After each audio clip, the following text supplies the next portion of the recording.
Profit and loss account is prepared after preparing the trading account, and it is prepared to determine the net profit earned or the net loss incurred by the business during an accounting period. So, profit and loss account is an account into which all the gains and losses are collected in order to ascertain the excess of gains over the losses.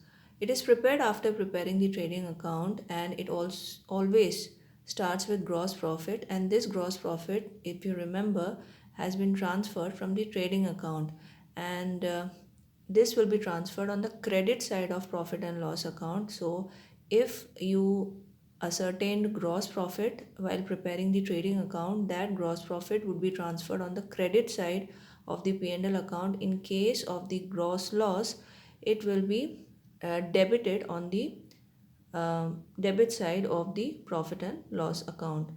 Indirect incomes and gains are transferred to the credit of profit and loss account, and indirect expenses are transferred to the debit side of profit and loss account.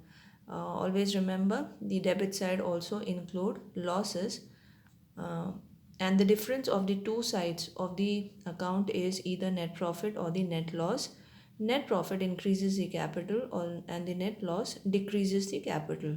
So these are the important points you have to keep in mind while preparing the profit and loss account. So let us understand this same concept through the format. This is a format of profit and loss account, and as you see that it always starts with gross loss or gross profit.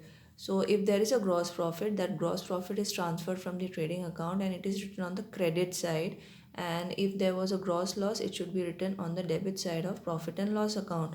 So the starting point of profit and loss account will be either gross profit or the gross loss. It will be credited by all the indirect incomes. Indirect incomes are those incomes which are not directly related to the sale of the goods.